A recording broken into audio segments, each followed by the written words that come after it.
everybody, Backyard Bullion here. Welcome one and all to my beastly full stack video. Now this is not a full stack, this is just the full stack of Queen's Beast series coins from the Royal Mint.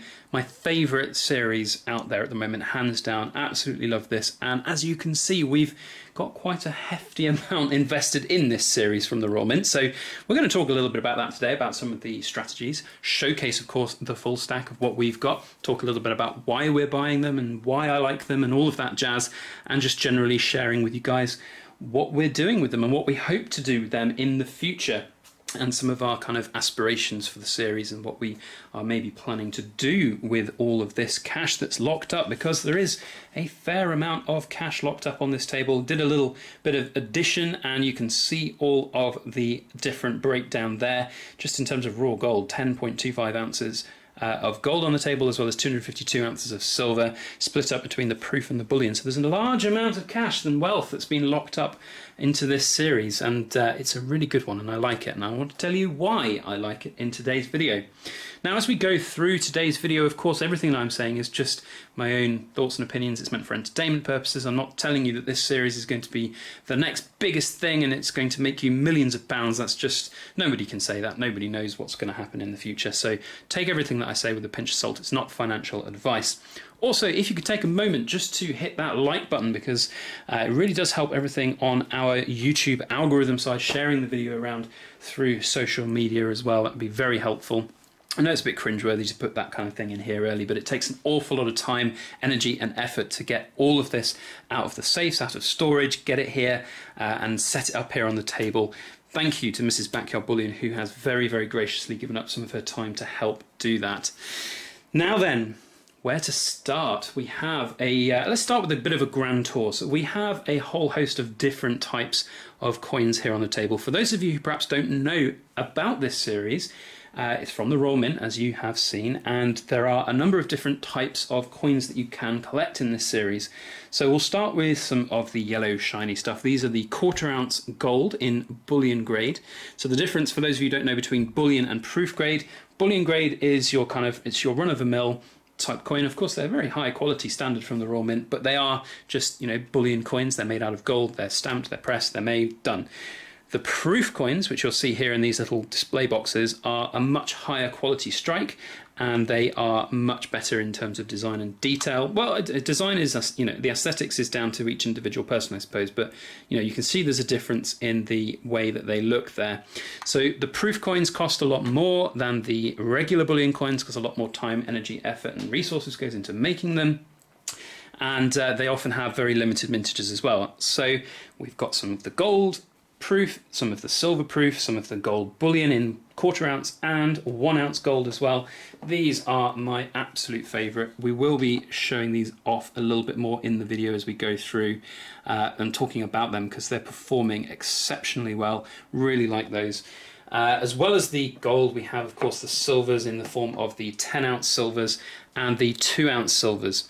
Now you'll also notice that we've got some absolutely stunning display boxes out here on the table as well. These have not come from the Royal Mint. They've been made by a Silver Forum member called Alan, and they come in various different sizes, and obviously the internals are different as well for all of the different types of coins, and he even makes them up to, as you can see, the big 10 ounce one there. I'm not going to lift that up because that is an absolute ton of weight with all of those 10 ounce coins, but these boxes are absolutely incredible. And I think the boxes make a difference to the series and will add value at the other end as and when maybe we come to look to sell these. So very, very cool, and it's I really absolutely love this set and this collection. You know, as I said at the start of the video, there is an awful lot of wealth locked up in this collection here on the table, but we get so much enjoyment out of this.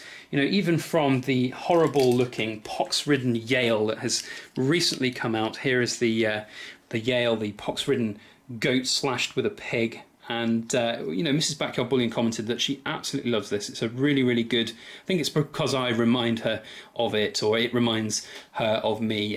You know, it's I put it like this, I have a face for a faceless YouTube channel, let's put it like that. So you know, we get a lot of enjoyment out of these coins, and that's one thing which is really, really important to us to sort of share with you guys. So in terms of the strategy that we've employed, now I've done previous videos on the Queen's Beast series. In fact, I've talked about the Queen's Beast series a number of times as we've gone throughout the last couple of years on my channel. Started stacking just about the time that they started coming out, back at the sort of end of 2016. And these are some of the coolest coins that we've ever collected. However, strategies have changed somewhat for us generally as it relates to precious metals in those last 3 years, and that's kind of, I suppose, reflected somewhat in what we've got laid out on the table here. So at the start of this whole series, we did not start buying the 1 ounce golds. We did, however, get one of the 1/4 ounce gold lions. I then actually skipped the griffin because I wasn't sure I was going to continue with them. We did, however, get a couple of each of the 2 ounce silvers and the 1/4 ounce gold and silver proofs. Those were basically all that we were going to target at the start of this, but it then quickly became apparent that this series was taking off. It had some real legs. The Queen's Beast Lion, the first silver, really did exceptionally well and proved to hold its value way above and beyond what other kind of bullion grade coins were doing at the time. So I looked at that and I saw what the reaction was being in the community and the greater kind of stacking world, and I decided that we'd up it a little bit. So we did then backdate somewhat to get a few of these other ones. Fortunately, we because these have performed incredibly well. These these 1 ounce gold coins have done exceptionally well. We managed to pick those up at a decent price, not backdating or not breaking the bank to backdate, and now, you know, they're yielding way more than we paid for them anyway, so that's in itself a good thing. But you can see some of the impact though on it, because we've only got one of the 10 ounce lions. Now that is a shame, because one of these is now garnering over £200. You know, maybe in the UK, I mean, it's different in the UK to the US because we have a lot of other things to consider, like taxes and things like that, but it's, you know, it's significantly higher than purchase prices, which is really, really good to know. So that is fantastic, but we only got one of them at the time, and now backdating for those is exceptionally expensive. We did, however, you know, went all out, I suppose, a little bit. It was, you know, a big purchase to get all 3 of these. Well, in fact 4. We've got, sorry, 3 extras of the griffins. Really love these. They are my favourite, I think, of the whole lot, these griffins, and I love the 10 ounce silvers. They're fantastic, really are.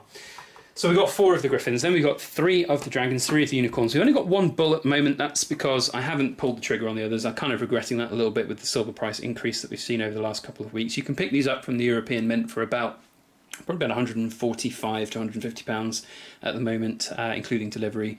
So pretty good prices really, and I'm sure that we'll be adding a few more to make that stack similar height as the others. In terms of the 2 ounces, we've targeted 5 of each, so we've got 4 spares of each up here. We're missing 1 on the griffin stack though, unfortunately, so we will be looking to pick up another griffin at some point so that we've got 5 of each.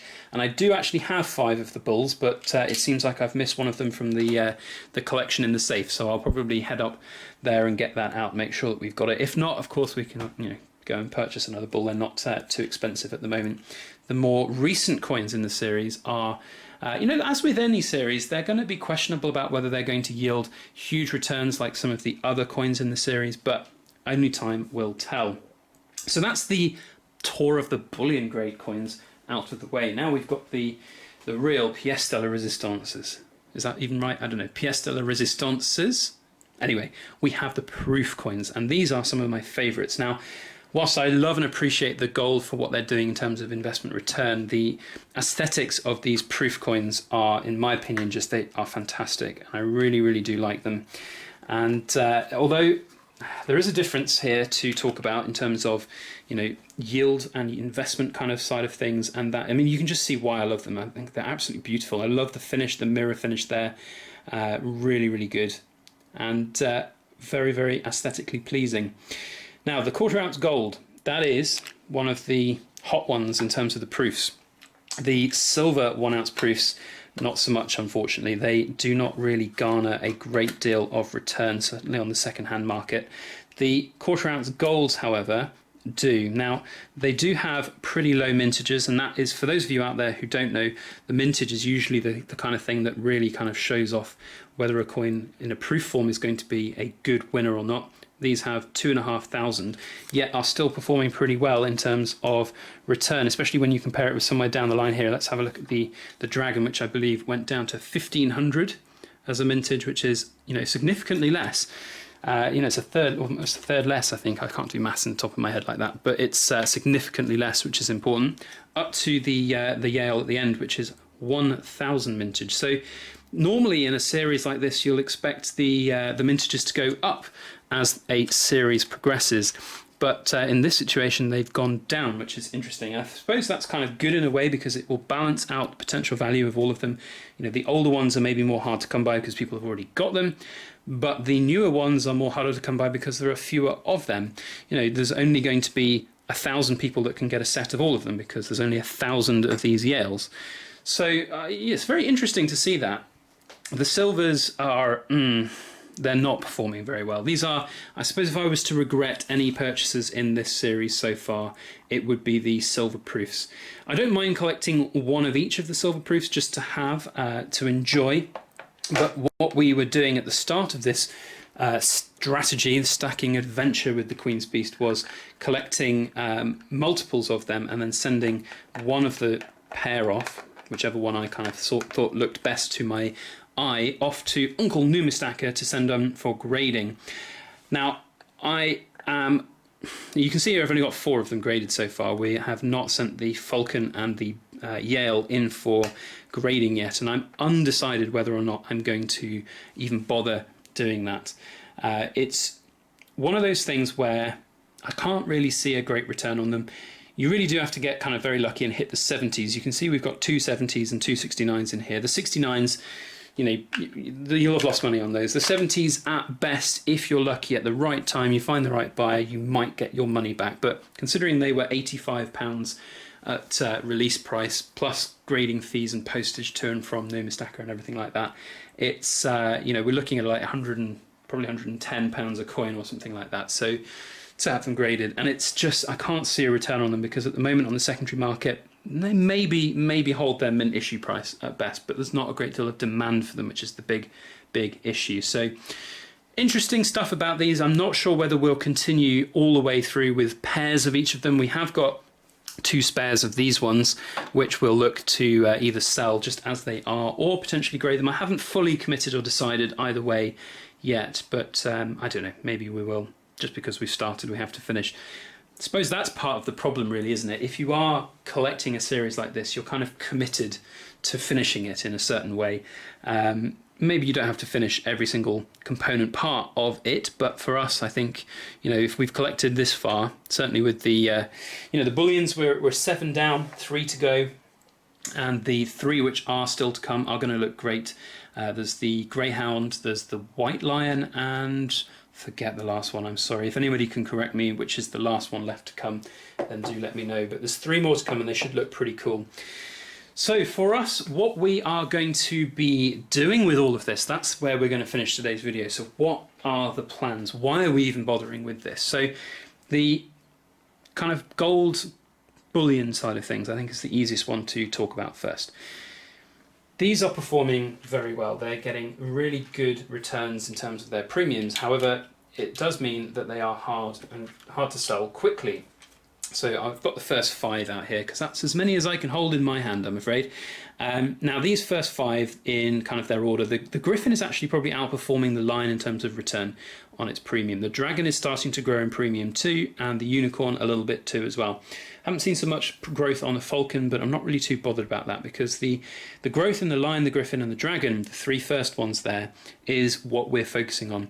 And for us, I think the strategy with these are when we purchase them brand new from the dealers that we use, Atkinson's or whoever it may be, often when we get these, they are 5% over spot. So in my opinion, when they're new, straight out from the mint, straight out from the dealers, that's a great price.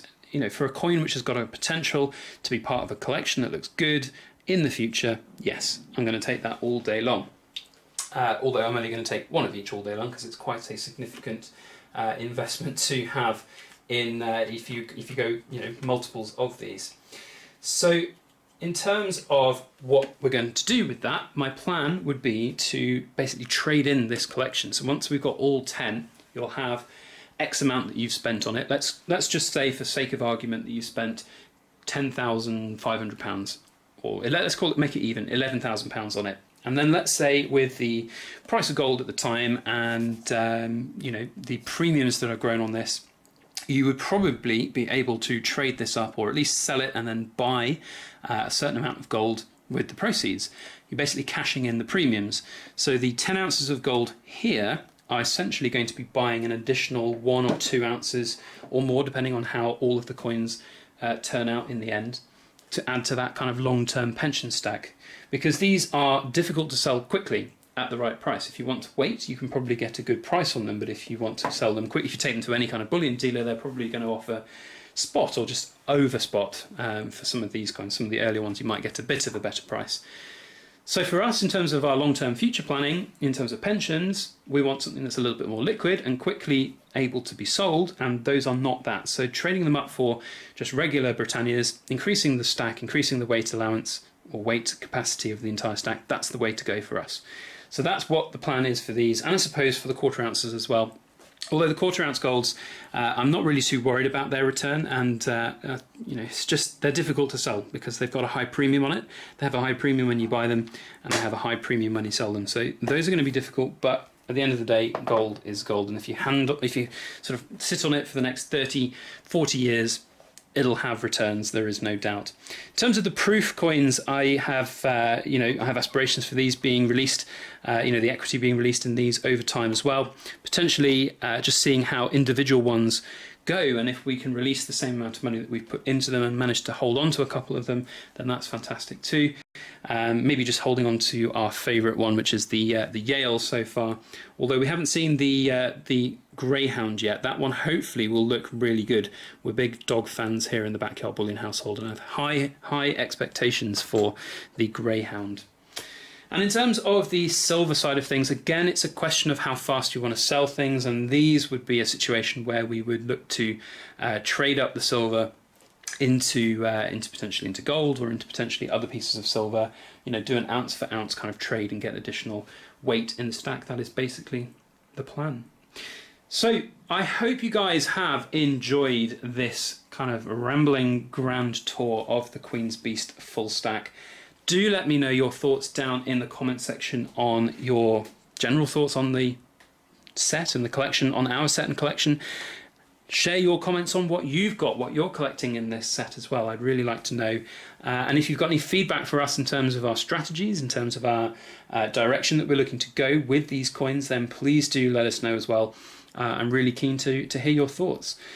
Otherwise, as I said at the start of the video, hit that like button because it really does help share around everything on the social media side of things through the YouTube algorithm. And if you have not subscribed to our channel, then make sure you do hit that subscribe button, because over the course of the next, probably 18 months or so, there's going to be 3 more very cool coins to showcase for you guys, and over the next 2 years or so there'll be the 4 more proof coins to showcase. So if you want to see how this all pans out, and then in 2 years time we'll meet back here with a full stack of epic proportions. I have no idea how we'd even fit it all on the table, because as you can see, with the 6 proof coin boxes and everything, all of these other display boxes, we're already running out of space. So yeah, should be a pretty epic collection when it's all done and dusted.